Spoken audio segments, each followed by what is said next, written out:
Good morning to all of you. Once again, Saurabh sir is here, class 6th.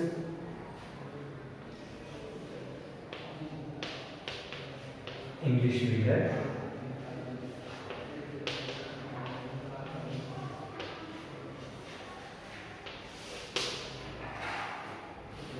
In our previous webinar, हमारे पिछले webinar में हमने पढ़ लिया था कि किस तरीके से Algu Chaudhary had given decision, Algu Chaudhary ने अपना डिसीजन दिया और he came under a tight spot.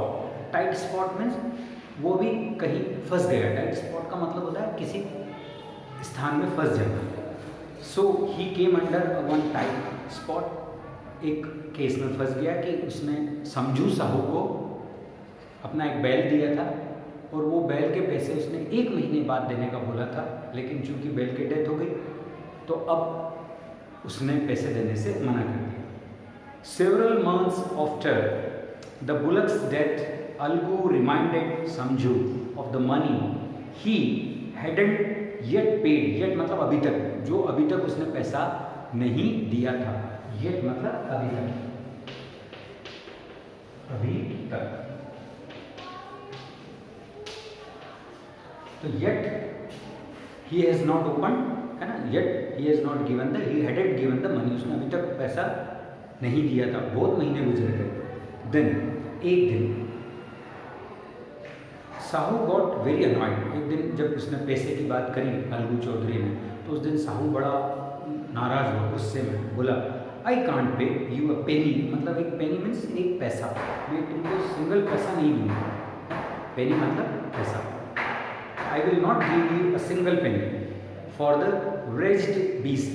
जो तुमने मुझे मरा हुआ जानवर या ना थका हुआ जानवर या कमज़ोर जानवर या कमजोर, जैसे कहते हैं ना, आपने मुझे बहुत ही कमज़ोर दिया था, तो उसने उसको एक अपशब्द में कहा कमज़ोर राक्षस, कि ऐसा बेकार दिया था कि वो मर गया। And I have a bullock, right, he bought is as nothing but ruin. मैं क्या लाया? मैं एक खंडर, र्यून मीन्स टूटा हुआ खंडर, मैं एक ऐसा मरा हुआ जानवर लेके आया कि थोड़े दिनों बाद वो मर गया। Use it for a month, 1 महीना उपयोग करा, and then return it to me. तुमने बोला था तुम उसको वापस कर दो। No money for the dead bullock, मरे हुए बैल के या मरे हुए जानवर के कोई पैसे नहीं देता है। ही सेड एंगरली, और उसने गुस्से में कहा। एंगरली, एंगरली मीन्स गुस्से में। एंगर मतलब गुस्सा, एंगरली मतलब गुस्सा भी होता है ना। अभी आप देखिए ये एडजेक्टिव हो गया, ANGI, एंगर, ANGRILY, एंगरली, है ना, गुस्से से। तो angrily he said that. Now अगर हम angrily वर्ड को देखते हैं, so he was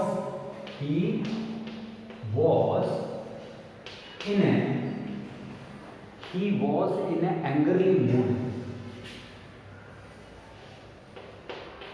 He was in an angrily mood. वह बहुत गुस्से में था। एंगर मतलब गुस्सा, बट एंगरली मतलब एडजेक्टिव हो गया, गुस्से से बनी। सो ही रिप्लाइड एंगरली, उसने बहुत गुस्से में जवाब दिया। Algu decided to refer the case to the panchayat. Algu ने ये निर्णय लिया, अलगू डिसाइडेड, अलगू ने निर्णय लिया कि केस टू द पंचायत, अब मुझे ये केस कहाँ ले जाना चाहिए? Panchayat. For the second time in a few months, चंद महीनों में दूसरा केस पंचायत में आया। पहला खाला वाला और दूसरा ये।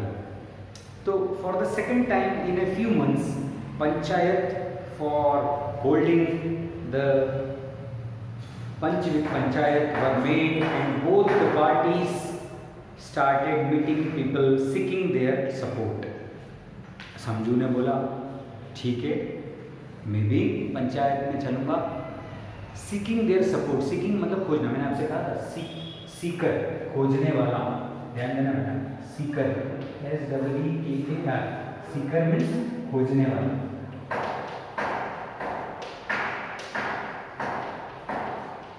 सीकर मीन्स खोजने वाला, है ना।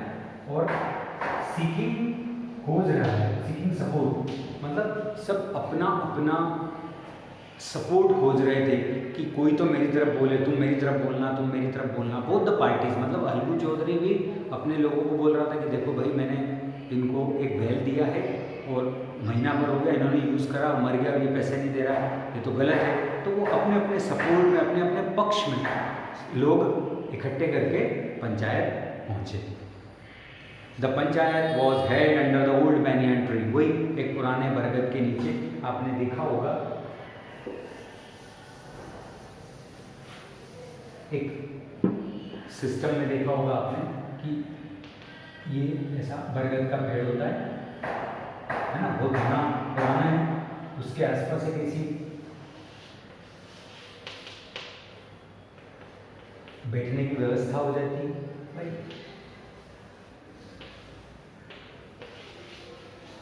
ये बरगद, यहाँ लोग बैठते हैं और कुछ लोग नीचे यहाँ पर खटिया बिछा कर गया है ना, दरी बिछा कर बैठ जाते हैं। तो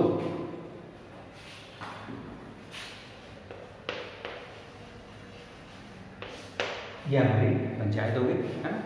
so the panchayat was head under the old banyan tree, एक पुराने बरगद के पेड़ के नीचे, चबूतरे के नीचे बैठी। अलगू स्टूड अप, स्टूड खड़ा हुआ, देखना बेटा, स्टैंड एंड स्टूड। स्टैंड का मतलब होता है खड़ा होना, खड़ा होता है। स्टूड मतलब खड़ा हुआ, है ना। ये पास्ट इंडेफिनिट है, सेकंड फॉर्म, वर्ब का second form, past indefinite.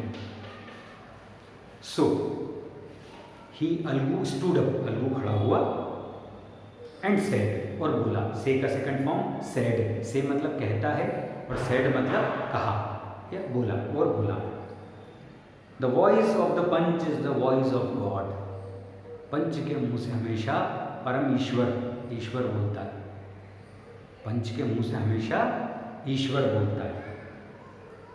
Late Sahu nominate the head panch, let, चलो साहू को पंच चुनने दो, वो जिसको पंच चुनेगा मैं उसकी बात या उसका फैसला मानूंगा।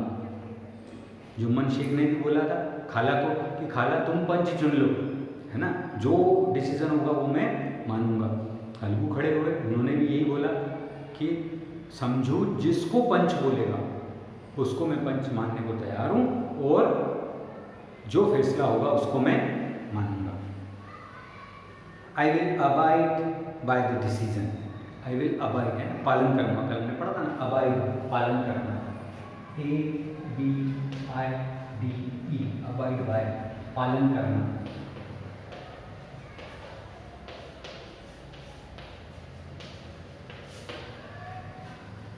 मैं उस डिसीजन का, मैं उस निर्णय का, मैं उस न्याय का पालन करूंगा, समझू जिसको भी हेड पंच बनाता है। एक क्वेश्चन है इसमें, जस्ट इसी लाइन के नीचे, here the word nominate means to elect, to select, to appoint. Nominate का होगा टू अपॉइंट। देखो बेटा, आप इसको हम ध्यान से देखते हैं। Nominate,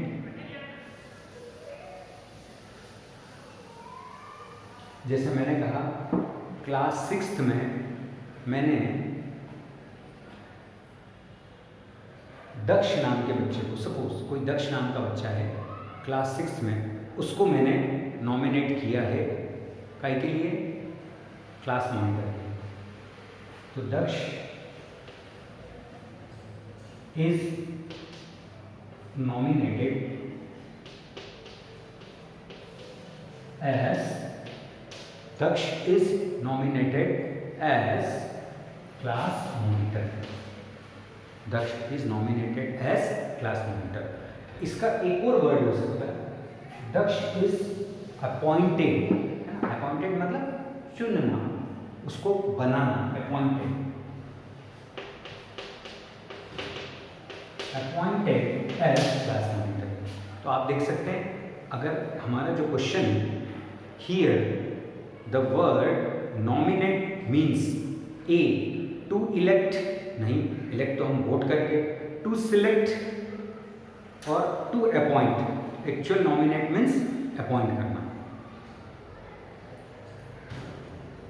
Sahu saw his chance, saw second form, Sahu ने देखा इट्स ए चांस, ये बहुत बढ़िया मौका है। चांस मीन्स मौका, है ना, क्योंकि पिछली पंचायत में Sahu was present, Sahu present था पिछली पंचायत में, और उसको मालूम था कि अलगू और जुम्मन के बीच में जो गहरी दोस्ती थी उसका जो झगड़ा हुआ उसका मेन कारण था पंच।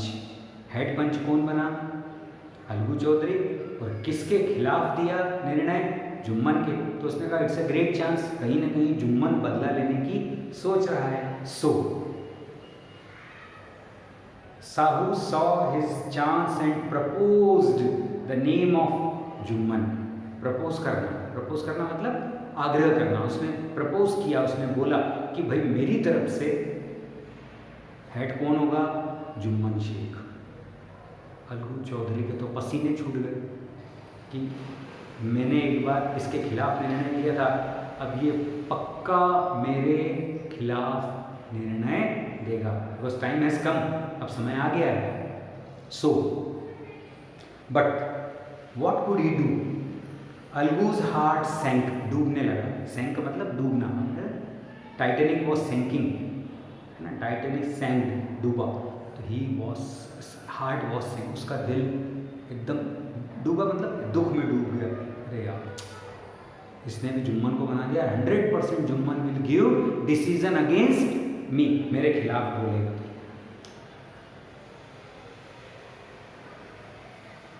ही टर्न पेल, है ना, उसका चेहरा एकदम पीला पड़ गया। पेल येलो उतर गया, चेहरा पीला पड़ गया। But what could he do? वो क्या कर सकता था? यहाँ देखना बेटा, कुड का प्रयोग हुआ है। Could second tense, second verb है। कैन कुड, वह क्या कर सकता था?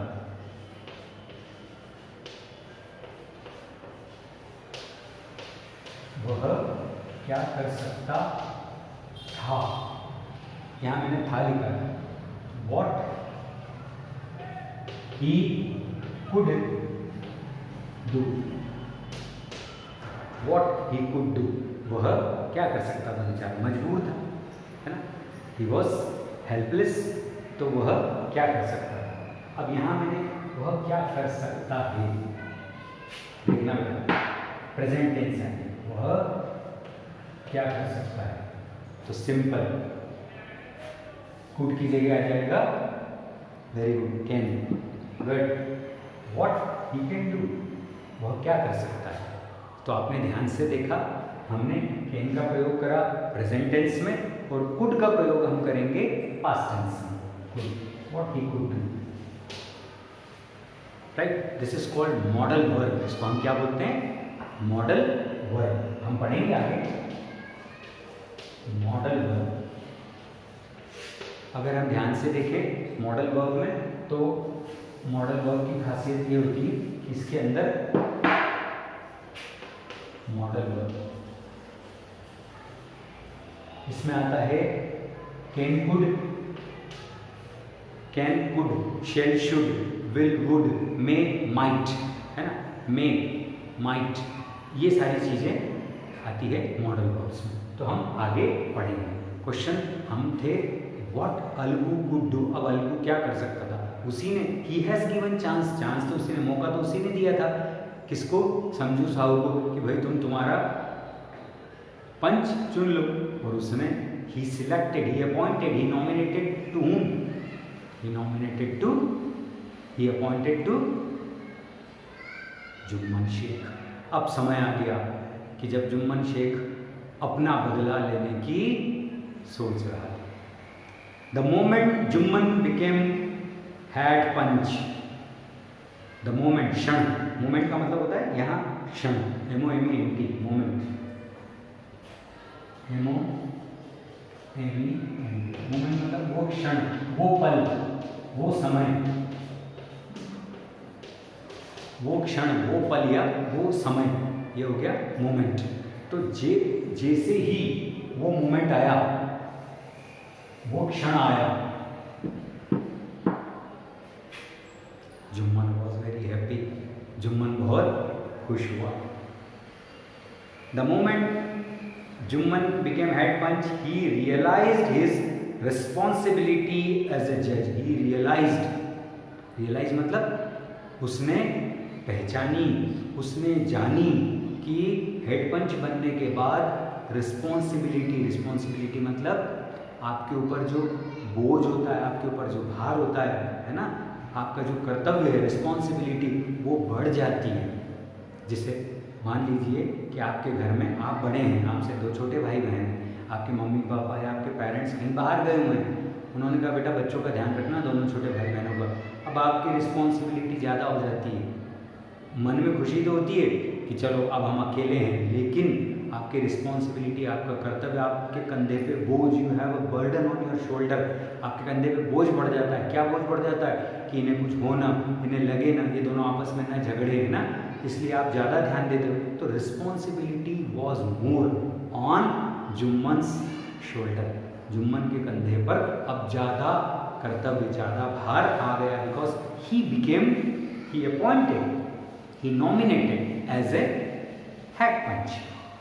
So, as a judge and the dignity of his office, dignity सम्मान, उसे अब मालूम पड़ा कि पंच जो होता है, हेड पंच, उसका क्या सम्मान होता है, उसकी क्या डिग्निटी होती है। ऑफिस मतलब जिस पोस्ट पे वो खड़ा हुआ है, आज वो जज बना है, तो उसके मन में अब नई नई बातें आने लगी। अब मैं झूठ नहीं बोल सकता हूँ, राइट। अब मुझे सत्य का साथ देना है, चाहे किसी को बुरा लगे या भला लगे। अब मुझे समझ में आया कि रिस्पॉन्सिबिलिटी, सच बोलना या take it on a shoulder, अपने कंधे पर रिस्पॉन्सिबिलिटी लेना, it's not a easy task. अब जुम्मन मुसीबत में आ गया। क्यों? क्योंकि अब उसके मुंह से जो निकलेगा वो परम ईश्वर का शब्द निकलेगा, है ना, द वॉइस ऑफ गॉड। आपने बोला ना, the head punch voice is the voice of God. So now Jumman was thinking about responsibility, truth and dignity.